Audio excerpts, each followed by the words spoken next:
La historia de nuestro país se divide en tres momentos: Perú antiguo o precolombino, virreinato y república. Por lo menos eso es lo que me enseñó mi profesora de historia del Perú. Bueno, la historia oficial de la república empieza aquí, en la Plaza Mayor. Ahora se llama Plaza Mayor, antes era la Plaza de Armas, con San Martín parado en un estrado diciendo la frase que tú ya conoces. Pero, ¿qué cosas pasaron antes de ese 28 de julio de 1821 hasta llegar a ese momento? ¿Qué acontecimientos ocurrieron que nos llevaron hasta ese punto? Yo soy Paul Vega y esto es Sucedió en el Perú.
¿Cómo así se da la independencia del Perú? ¿Fruto de qué ocurre todo esto? ¿Existe algún antecedente que lo explique?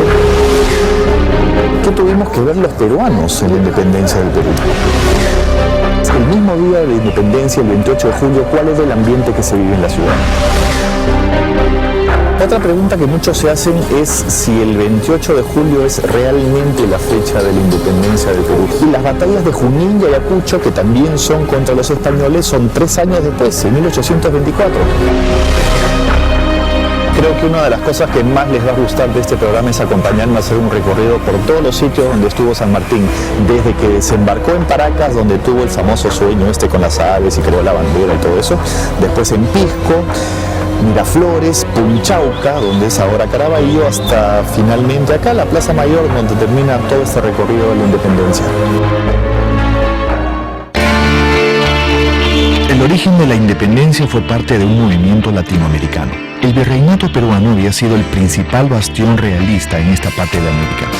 En el Perú no existió antes de la llegada de San Martín ningún movimiento emancipador capaz de hacerle frente al poder español establecido. El Perú había tenido bastantes problemas de desarrollarse, ¿no?, como un eje político importante por la presencia del virrey Abascal. Entonces, hasta el 16 que está Abascal, la situación es bastante controlada, se puede decir. El virrey Abascal había gobernado de manera inteligente el virreinato desde 1806 hasta 1816. Justo en esa época la monarquía española había vivido una crisis. Como nosotros sabemos, en 1808 Napoleón invade la península y secuestra a la familia real. Entonces no hay rey, los Borbones están secuestrados y Napoleón pone en el trono español a su hermano José Bonaparte, más conocido como Pepe Botella. Entonces ahí surge el fidelismo. ¿Qué cosa quiere decir el fidelismo? Que el pueblo se mantiene fiel a los Borbones y en contra de los franceses. Entonces, como el rey es ilegítimo, el poder regresa al pueblo. ¿Ya? Entonces el pueblo tiene que autogobernarse hasta que se vayan los franceses. Pero en esa época los liberales aprovechan, ¿no?, y lo que quieren hacer es que cuando regrese el rey ya no haya un absolutismo en España, sino una monarquía constitucional. Entonces se convocan elecciones para convocar a cortes. En España cortes es congreso, o sea, una especie de congreso constituyente. Entonces los diputados vienen de todos los lugares de España y de todos los lugares de América y se reúnen en forma intermitente en la ciudad de Cádiz. Esas son las Cortes de Cádiz. Pero ¿qué ocurrió? Cuando se termina la invasión francesa y regresan al trono a los Borbones bajo el mando de Fernando VII, Fernando VII se niega a jurar la Constitución de Cádiz, regresa al absolutismo. Entonces para muchos eso ya es una decisión demasiado dramática y es una invitación a pensar en la independencia. En este contexto, los alzamientos se multiplicaron en las colonias. Así surgieron juntas de gobierno en La Paz, Quito, Caracas, Buenos Aires, Santiago, Tacna, Cusco, etc.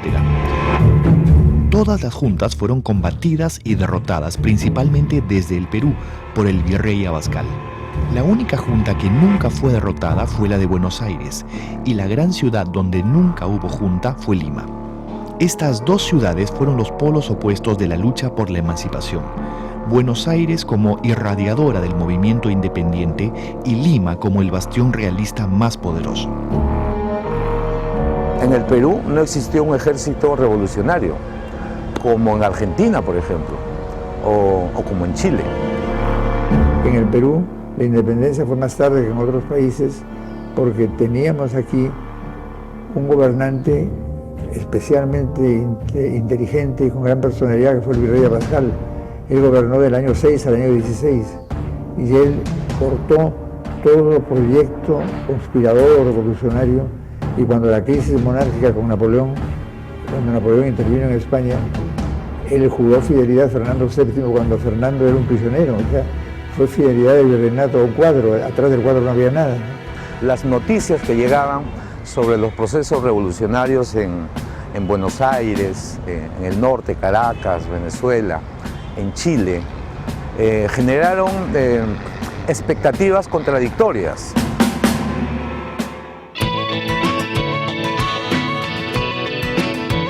Como hemos visto entonces, la independencia viene del extranjero. España vivía una crisis, Napoleón había invadido la península y en toda Sudamérica se crean juntas de gobierno, menos en Lima, gracias al poder que ejercía el virrey Abascal. Entonces se puede decir que fueron los rebeldes de Buenos Aires quienes estuvieron a la cabeza del movimiento de liberación. Los revolucionarios de Buenos Aires estaban convencidos de que su supervivencia estaba condicionada a la independencia de los otros territorios sudamericanos, y como vimos, el virreinato peruano era el centro del poderío español.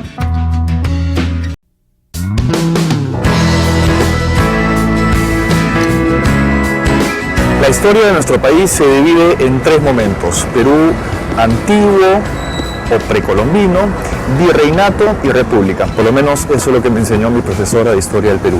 Bueno, la historia oficial de la república empieza aquí, en la Plaza Mayor. Ahora se llama Plaza Mayor, antes era la Plaza de Armas, con San Martín parado en un estrado diciendo la frase que tú ya conoces. Pero ¿qué cosas pasaron antes de ese 28 de julio de 1821 hasta llegar a ese momento? ¿Qué acontecimientos ocurrieron que nos llevaron hasta ese punto? Yo soy Paul Vega y esto es Sucedió en el Perú.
¿Cómo así se da la independencia del Perú? ¿Fruto de qué ocurre todo esto? ¿Existe algún antecedente que lo explique?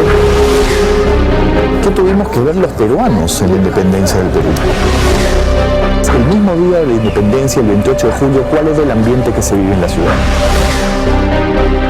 Otra pregunta que muchos se hacen es si el 28 de julio es realmente la fecha de la independencia del Perú. Y las batallas de Junín y Ayacucho, que también son contra los españoles, son 3 años después, en 1824.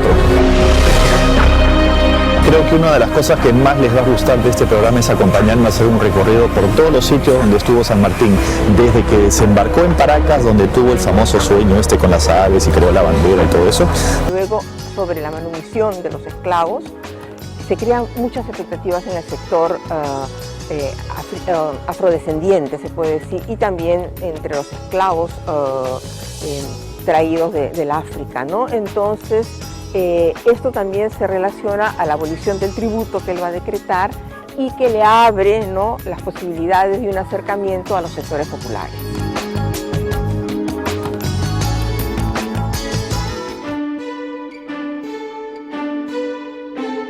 Luego de saltar a esta playa, San Martín se dirigió a su ejército y les dijo: ya hemos llegado al lugar de nuestro destino y solo falta que el valor consuma la obra de la constancia. Pero acordaos que vuestro deber es consolar a la América y que no venís a hacer conquistas, sino a libertar a los pueblos que han gemido 300 años bajo este bárbaro derecho. Los peruanos son nuestros hermanos y amigos. Abrazadlos como tales y respetad sus derechos. La ferocidad y la violencia son crímenes que no conocen los soldados de la libertad. Y si contra todas mis esperanzas alguno de los nuestros olvidase sus deberes, declaro desde ahora que será inexorablemente castigado.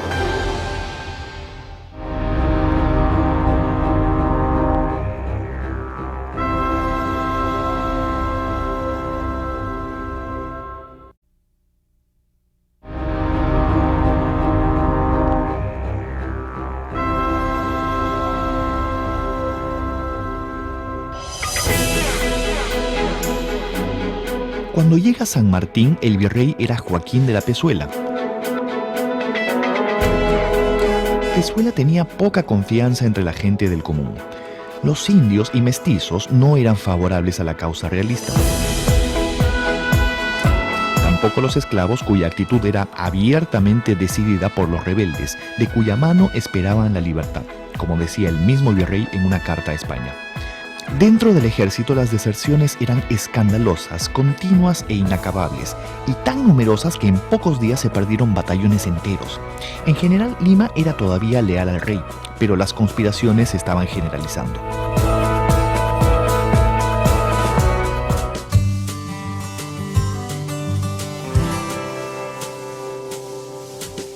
Esta debe ser una de las últimas playas que quedan en el Perú, así rodeada de palmeras y con vegetación casi llegando hasta el mar. Aquí en Paracas fue donde supuestamente San Martín tuvo este sueño con estas aves y en base a ese sueño ideó la primera bandera del Perú. Pero eso es lo que dice la tradición o la leyenda. En realidad no fue tanto así. Lo que pasó fue que casi un siglo después, en 1917, Abraham Valdelomar, el gran escritor, el mismo del Caballero Carmelo, fue el que creó toda esta leyenda en uno de sus cuentos. Así que siento desilusionar a los niños, esa es la verdad. El cuento se llama El sueño de San Martín, leyenda de la bandera del Perú, y está dedicado a los granaderos de San Martín. Estos son los húsares de Junín, guardia montada de Palacio de Gobierno. El nombre proviene de los húsares de la escolta del general, unidad importantísima en la campaña libertadora de Chile. Fue San Martín quien los trajo y todavía se les puede ver antes de las 12 del mediodía en el tradicional cambio de guardia.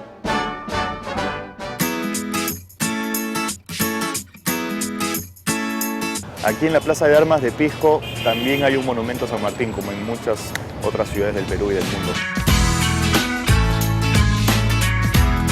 Y fue aquí en Pisco, esta ciudad que todavía está tratando de levantarse después del terremoto del 2007, que San Martín hizo uno de los primeros llamados independentistas a los peruanos. Se sabe por sus escritos y por otras fuentes que él no quería una independencia militar, él estaba a favor de una guerra de ideas. Es fácil imaginarse a San Martín caminando por aquí, teniendo contacto con la gente a la manera de un político moderno, ¿no?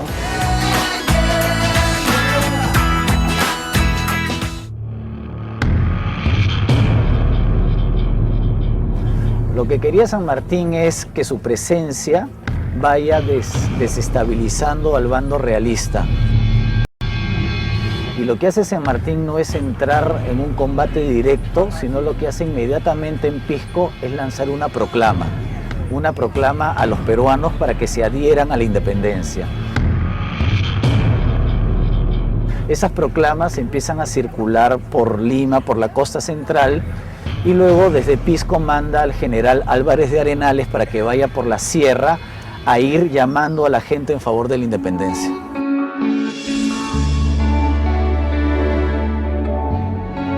Aquí también en Pisco fue donde San Martín firmó el decreto que fijaba los símbolos provisionales del país. Él era consciente de la fragilidad de su proyecto, por eso recalcó la palabra provisionales, para que los peruanos pudieran legitimarlos una vez conseguida la independencia. El decreto que fijaba la primera bandera nacional decía más o menos esto: se adoptará por bandera nacional del país un lienzo o seda de 8 pies de largo y 6 de ancho, dividida en 4 campos por 2 líneas diagonales, blancos los extremos superior e inferior y encarnados los laterales, con una corona de laurel ovalada y dentro de ella un sol saliendo detrás de sierras escarpadas que se elevan sobre un mar tranquilo.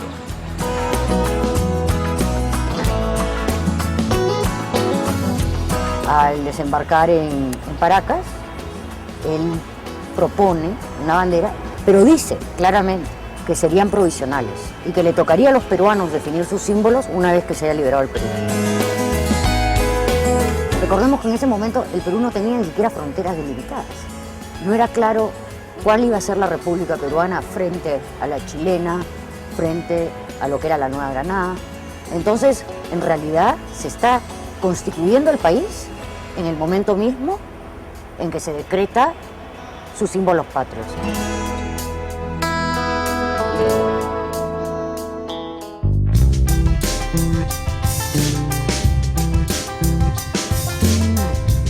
Entre fines de septiembre y comienzos de octubre de 1820 se producen las primeras reuniones entre los realistas y los patriotas, lo que se conoce como las conferencias de Miraflores. En ese tiempo Miraflores era un pueblo muy al sur de Lima, probablemente rodeado de haciendas. No se sabe exactamente dónde fueron las reuniones, pero según el padre Vargas Ugarte, un gran historiador, pudo haber sido cerca del Teatro Marzano, que está un poco más allá, o entre las calles San Ramón, que es ahora la calle Las Pizzas, y la calle Diez Canseco, es decir, aquí en pleno centro de Miraflores, lo que es ahora el Parque Kennedy.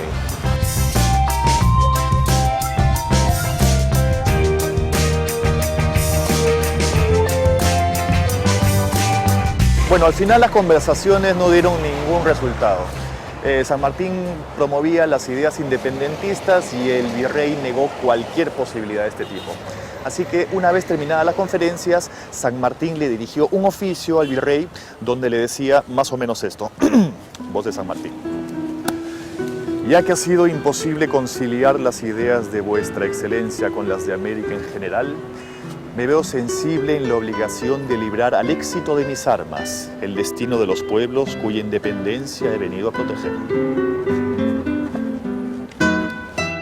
Era un periodo de crisis, de incertidumbre, de duda. Todos esos sentimientos brotaban de los distintos sectores de la sociedad. Hay una idea que es importante, la idea de la guerra civil, ¿no? La independencia no fue una guerra del Estado peruano que no existía con el Estado español. Fue una guerra entre nosotros, fue como el desgarramiento de una sociedad.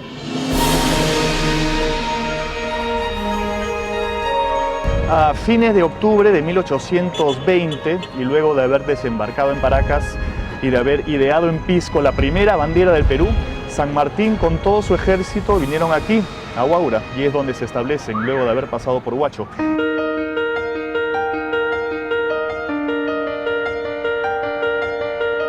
Y es aquí donde hacen uno de los primeros llamados a la causa independentista. Fue muy acertada su decisión de venir aquí a Huaura, dada su cercanía con la ciudad de Lima. En diciembre, los primeros días de diciembre de ese mismo año, se le unió el famoso batallón Numancia, que estaba compuesto por unos 600 hombres, en su mayoría colombianos. Y unos días después, el 8 de diciembre, se le unen un grupo de cadetes y oficiales desde Lima que llegan aquí a Huaura. Entre ellos estaba un chico de 14 años que se llamaba Felipe Santiago Salaverry, que más tarde llegaría a ser presidente de la República.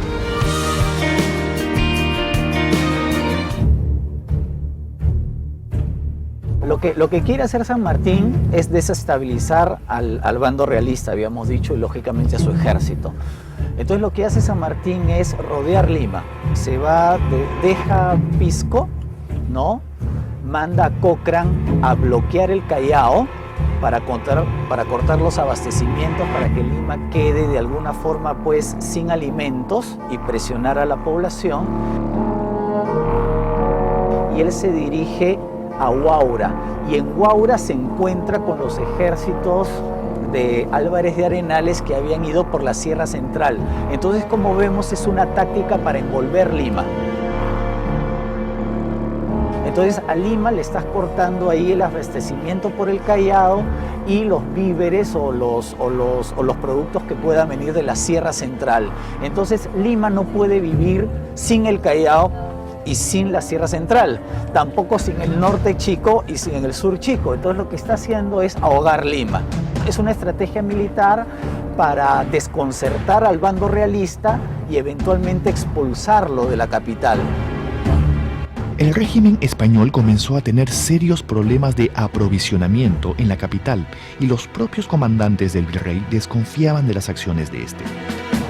La vulnerabilidad de la Lima realista se hizo evidente cuando Cochrane bloqueó la costa con sus más de 20 naves. Los primeros días de noviembre, la flota chilena ingresó al Callao y capturó a la nave española Esmeralda. La poderosa fragata Esmeralda era la mejor nave de guerra de todo el Pacífico. La pérdida de la Esmeralda terminó de convencer a los comandantes realistas que no valía la pena retener Lima. Hacia fines de noviembre, los patriotas tenían a varias localidades del interior bajo su línea de ataque, entre ellas Jauja, Tarma y Cerro de Pasco. La línea de San Martín se extendía desde la orilla del mar, cerca de Huacho, bordeando toda la margen derecha del río Huaura hasta llegar a Sayán, en una distancia de más o menos 20 millas, o sea, 30 kilómetros, mientras que el ejército realista estaba en Asnapuquio, que es al norte del aeropuerto Jorge Chávez, entre el aeropuerto Jorge Chávez y el río Chillón, más o menos esa zona. Dice la tradición que desde este balcón que está detrás de mí, San Martín proclamó por primera vez la independencia, en la famosa estampita. Eso es lo que dice la tradición. En realidad no hay ningún registro que afirme que efectivamente fue así, pero la historia de los pueblos también está hecha de tradiciones.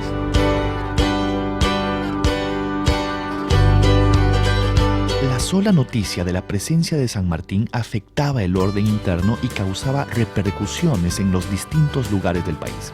La captura de la española fragata Esmeralda y el paso del batallón Numancia al bando patriota fueron alentadoras noticias que produjeron sucesivos pronunciamientos de independencia en la costa norte. Como un efecto dominó, los últimos meses de 1820 y los primeros del 21 proclamaron su independencia Tarma, Lambayeque, Trujillo, Piura, entre otras. En Trujillo, el funcionario de la corona, marqués Bernardo de Torretagle, se rebeló y declaró la independencia en ese lugar. Hasta ese momento había sido intendente de Trujillo. Recordemos que Torretagle sería más adelante presidente del Perú. Hay un caso muy lindo que se recuerda poco entre nosotros, el caso del norte. Todo el norte del Perú, desde Trujillo hasta Tumbes, con Cajamarca, todo lo declaró independencia entre fin del año 20 y principios del 21, sin una batalla, simplemente por manifestación espontánea de la población ante la noticia de la llegada de San Martín. En realidad no sabemos cuándo se producen las primeras banderas. Lo que sí sabemos es que cuando se declaran las independencias en el norte del Perú, en Piura, en Trujillo, allí sí se fabrican banderas. Pero recordemos que los ejércitos tenían como una bandera propia, tiene una bandera que era la tricolor chilena. Y bajo esa bandera es que es el ejército de San Martín llega al Perú.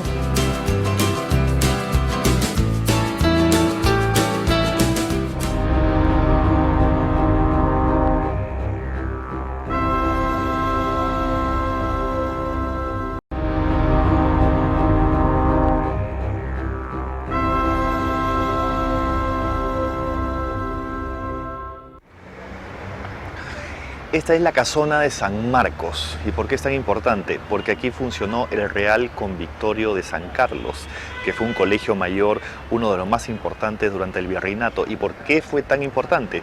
Porque ahí estudiaron dos personajes decisivos en la independencia del Perú. Bernardo José de Torretagle, el marqués de Torretagle, y Bernardo O'Higgins, el libertador de Chile.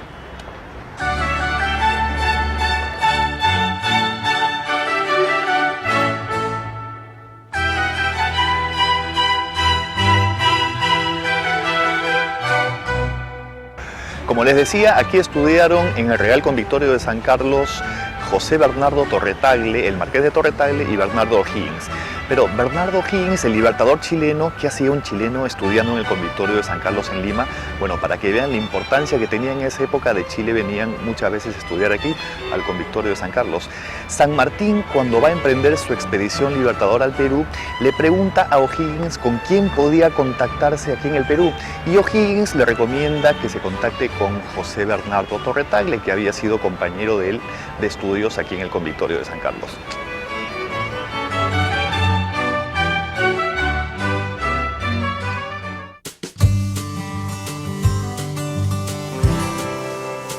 Torretagle pertenecía a la élite nobiliaria, ¿no? Tenía mucha relación con España, había sido forjado dentro de los patrones coloniales, ¿no? Había sido además burócrata por la corona española al servicio de la monarquía española, era intendente de Trujillo, ¿no? Que era uno de los puestos más altos dentro del virreinato, ¿no? Cuando llega San Martín al Perú, entonces tiene una serie de dubitaciones. Los historiadores extranjeros como los ingleses John Lynch, John Fisher, siempre dicen este liderazgo en el Perú tan ambiguo, tan dubitante, ¿no? Y yo creo que era un problema de clase también, ¿no? O sea, hasta qué punto ellos estaban preparados, ¿no? para una transición, o sea, la que se proponía con ir hacia el proceso de independencia, ¿no?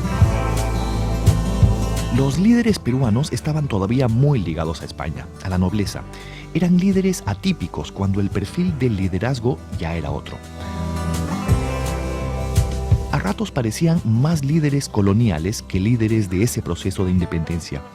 Hay una corriente de pensamiento que propugna que la independencia del Perú fue una independencia concedida por ejércitos y personajes venidos del extranjero.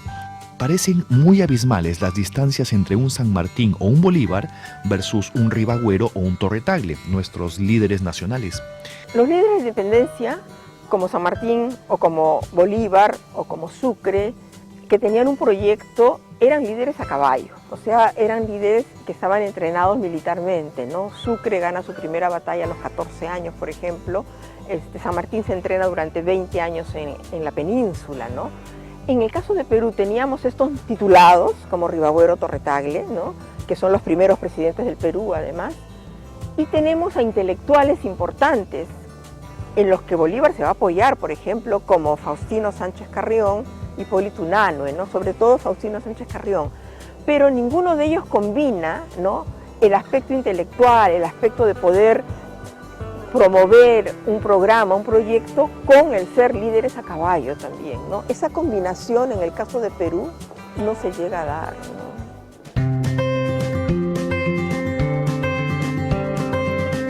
Noviembre y diciembre de 1820 fueron meses difíciles para Pezuela. Su liderazgo era tema de debate público. El régimen se venía abajo y el virrey demostraba incapacidad para enfrentar la crisis. El 29 de enero de 1821 se produjo el motín de Asnapuquio. Pero a ver, vamos por partes. ¿Dónde queda Asnapuquio? Yo tampoco tenía idea, por eso lo busqué en Google. Asnapuquio está más o menos por aquí, donde hoy está el Aeropuerto Internacional Jorge Chávez hacia el norte, más o menos hasta el río Chillón. Toda esta zona es o era Asnapuquio. Acá se había establecido el ejército realista para defender la ciudad de Lima de las tropas de San Martín que ya estaban en Huaura. En esa fecha, un grupo de ejércitos realistas depone al virrey Joaquín de la Pezuela y pone al señor de la Serna como nuevo virrey. Esto se conoce como el motín de Asnapuquio. ¿Pero por qué es tan importante esto? Porque fue el primer golpe de Estado de nuestra historia republicana. El primero de muchos golpes de Estado que habría después en nuestra historia republicana.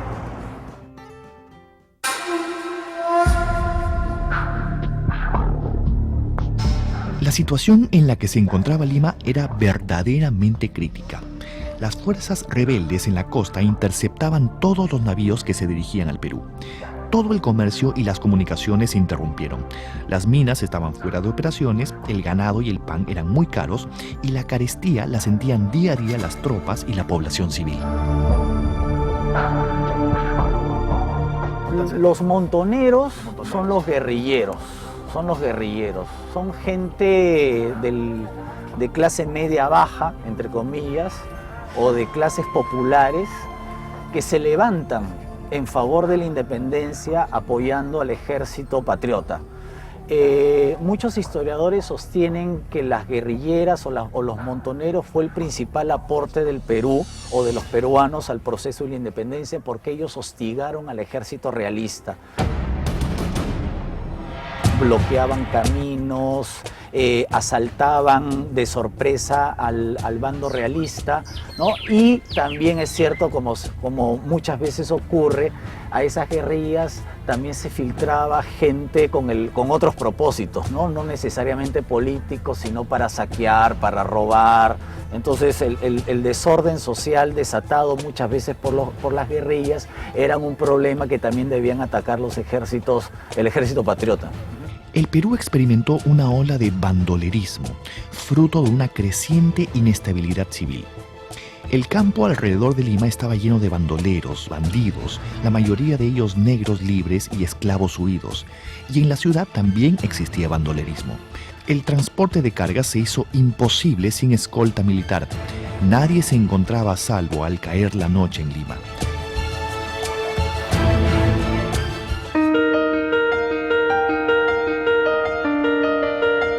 Esto es la antigua hacienda Punchauca y lo que está detrás de mí es la casona de la hacienda, bueno, lo que queda de la casona. Aquí fue la famosa conferencia de Punchauca, tan famosa que está en tu librito de historia del Perú. Aquí se reunieron San Martín y el virrey La Serna, que había depuesto al virrey Pezuela. A diferencia de la conferencia de Miraflores, aquí sí se reúnen personalmente San Martín y el virrey. En Miraflores habían mandado a sus emisarios. De lo que se habló en esa conferencia, en realidad no se llegó a mucho. San Martín le propone a La Serna un gobierno monárquico, La Serna no acepta y después se va con su ejército hacia la sierra.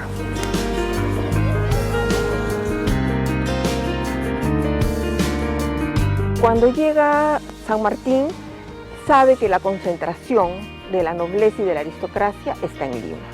Es un virreinato de largo tiempo, de larga duración. Hay muchos titulados que no hay ni en Buenos Aires ni en Santiago, ¿no? Y bueno, se habla de una nobleza, una aristocracia muy refinada, ¿no? Y entonces no quiere perder este contacto con los sectores criollos de alto nivel, ¿no? Y piensa que en ese sentido el proyecto de una monarquía constitucional les resulta más viable, ¿no? Bernardo de Monteagudo es el ministro que trae San Martín, un abogado mulato de estirpe libertaria. Él es el ideólogo del proyecto para una monarquía constitucional. Hay un texto interesante, recuerdo ahora, del hombre más influyente sobre San Martín, que fue Monteagudo. Monteagudo en un texto dice que el corazón camina más rápido que el cerebro, que el corazón quería la independencia inmediata, que el cerebro no estaba preparado para organizar la república, que había que educar el cerebro, que había que preparar a la gente.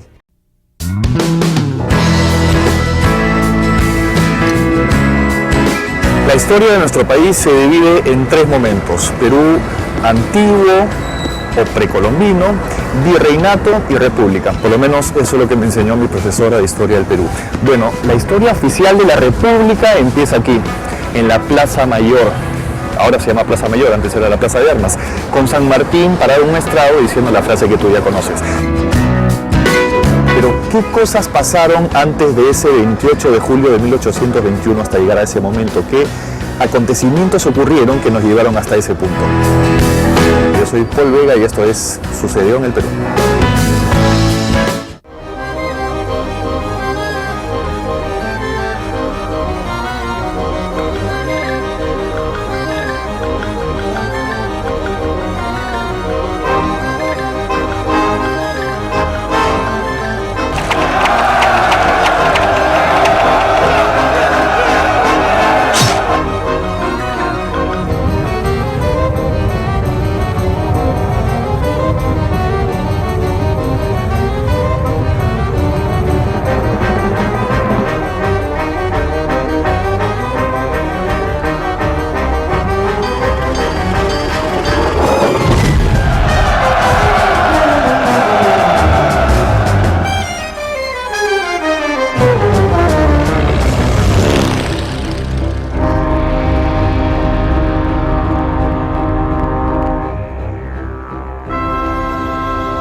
¿Cómo así se da la independencia del Perú? ¿Fruto de qué ocurre todo esto? ¿Existe algún antecedente que lo explique?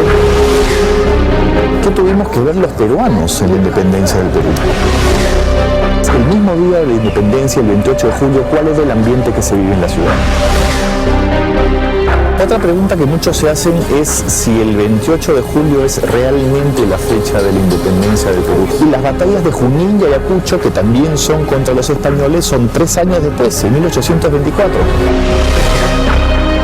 Creo que una de las cosas que más les va a gustar de este programa es acompañarme a hacer un recorrido por todos los sitios donde estuvo San Martín, desde que desembarcó en Paracas, donde tuvo el famoso sueño con las aves y creó la bandera y todo eso. Por la presencia de tropas extranjeras. Entonces, es un momento con enorme convulsión, de transformaciones bastante radicales. Siempre pensamos en ese discurso que dice que no pasó nada, que la independencia fue una simple continuación. Es un discurso que nos viene de lejos, pero que en realidad nos hace olvidar el momento traumático que representó la independencia en muchos sentidos, por la violencia que supuso, por las dificultades económicas que trajo y por lo que implicó como reorganización total del país.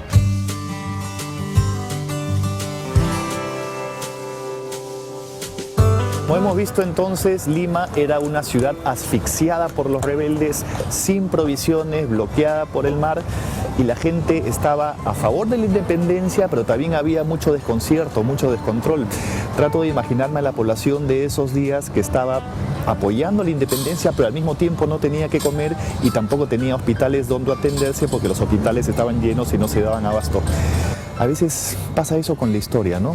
Que nos centramos en los grandes acontecimientos, pero nos olvidamos un poco de la gente común y corriente.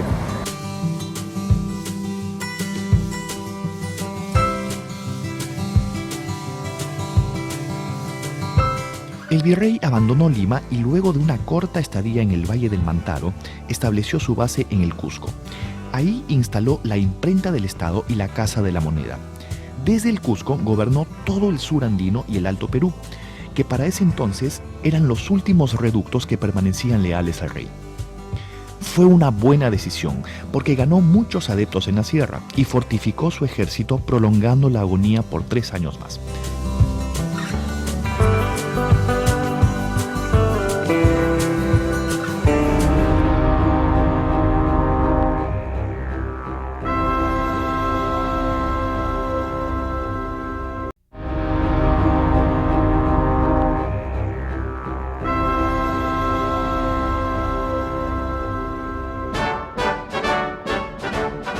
Lima se encontraba en un estado de incertidumbre y de inseguridad luego de que las fuerzas realistas habían abandonado la ciudad y se habían ido a la sierra. Es en este escenario que San Martín entra a la ciudad el 12 de julio de 1821. Unos pocos días después llama a Cabildo Abierto, que es la municipalidad donde estoy parado ahorita, y el Cabildo declara: todos los señores concurrentes, satisfechos por sí de la opinión de los habitantes de Lima, dijeron: que la opinión general está decidida por la independencia de la dominación española y de cualquier otra potencia extranjera. Luego el acta fue firmada por todos los concurrentes y pegada en un lugar público para que pudiera ser ratificada por la población. Ese mismo día, el 15 de julio, se decretó que la independencia tenía que declararse el 28 de julio. En realidad, la ceremonia de declaración de independencia no fue muy distinta de la que hacían los virreyes en algunas fiestas oficiales.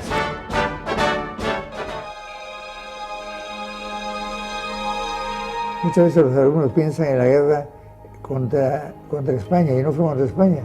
Había españoles, por ejemplo, esta es una anécdota. El primer firmante del acta de independencia es un español. El alcalde de Lima era un español casado con limeña. Y el segundo firmante es otro español, el arzobispo de Lima, que se unieron a la independencia. La mañana del 28 de julio, San Martín repartió escarapelas rojas y blancas a la población que se congregó en la Plaza de Armas, igual que se hizo el 25 de mayo de 1810 en la Plaza Mayor de Buenos Aires. San Martín, como estilo humano, era muy semejante a nosotros. Los peruanos no nos damos cuenta cómo somos muy reservados, y San Martín lo era profundamente reservado. Él se adaptó muy bien al ambiente nuestro. Él no quiso presentarse como vencedor. Él, por ejemplo, entró a Lima el día final, ya en julio, y entró a Lima en incógnito con un ayudante, y fue a la casa del marqués de Montemira, y ahí lo descubrió la gente. Él no se presentó como vencedor ni como un hombre superior y que venía de otro mundo, ¿no? Se adaptó mucho a lo nuestro.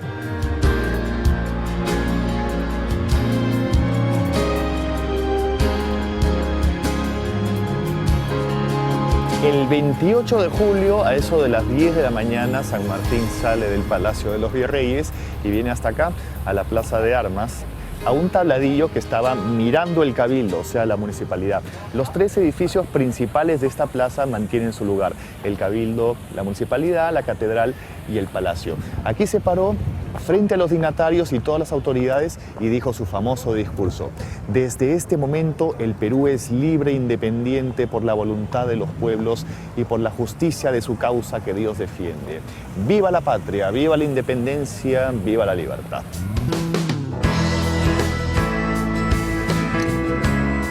Luego, en una especie de desfile procesional, San Martín se dirige a varios puntos de Lima para proclamar la independencia.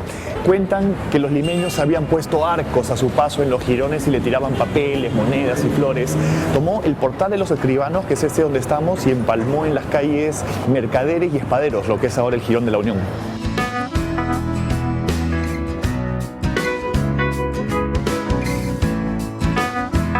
Esta es la iglesia de la Merced y esta es la plazuela de la Merced, aquí en pleno Jirón de la Unión.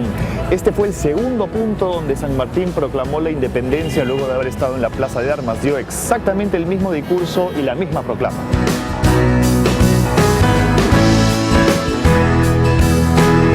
Luego de proclamar la independencia en la Plaza de Armas, se fue a la Merced, como ya hemos visto, y el tercer sitio donde vino fue aquí, la Plaza Santa Ana, la antigua Plaza Santa Ana, ahora es la Plaza Italia. Y se llama Santa Ana porque antiguamente aquí estaba el Hospital de Santa Ana. Yo estoy con mi banderita que me encontré en el camino.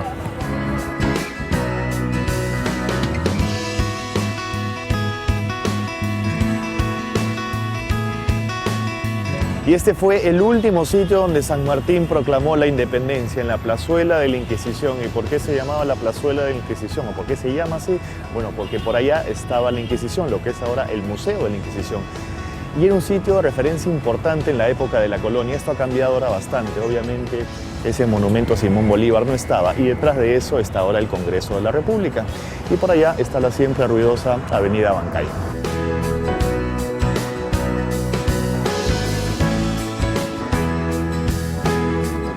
Las celebraciones por la independencia continuaron con corridas de toros en la tarde, y en la noche San Martín ofreció una cena en el Palacio de los Virreyes, una cena a todas las autoridades y dignatarios. Cuentan que el encargado de preparar la cena fue un chef, un cocinero de apellido Coppola, que era italiano. Él había vivido muchos años en el Perú y era cocinero del virrey Abascal.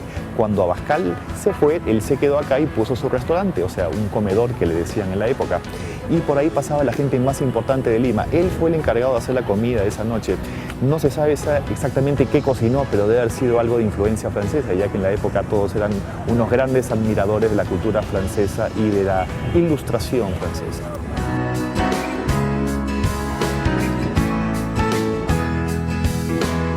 Timothy Ana, ¿no?, que es un historiador extranjero, ha llamado la atención sobre el tema de que la Declaración de la Independencia no fue firmada por todos con el mismo ánimo, ¿no? Que hubo un sector que realmente estaba de acuerdo, ¿no?, con esta idea de la independencia y de un Perú libre, ¿no?, pero que hubo un sector de población, sobre todo en el alto clero, y también en la aristocracia, ¿no?, que firmó presionados por las circunstancias y luego abandonó el Perú.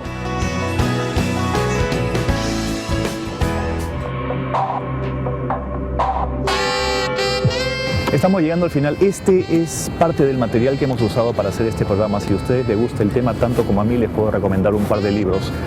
San Martín y su paso por el Perú, de Scarlett Ocelan Godoy, del Fondo Editorial del Congreso del Perú, y La Independencia y la Cultura Política Peruana, de Víctor Peralta Ruiz, del Instituto de Estudios Peruanos. Hemos visto, entre otras cosas, qué pasó el sábado 28 de julio, el recorrido que hizo San Martín por distintas plazas, contándole a la población que el Perú ya era libre e independiente, y cómo tomaron los distintos sectores de la sociedad el hecho de la independencia, algunos con mucho fervor y entusiasmo y otros simplemente presionados por las circunstancias. Y para responder la última pregunta del programa, ¿por qué festejamos la independencia el 28 de julio? Si es que antes del 28, días antes, ya se había decretado la independencia y los españoles se quedaron hasta 1824. Supongo que tiene que ver con la imagen de San Martín que tenemos los peruanos, parado en esta plaza contándole a todos que el Perú ya era libre e independiente, teniendo en cuenta que los peruanos somos mucho más sanmartinianos que bolivarianos.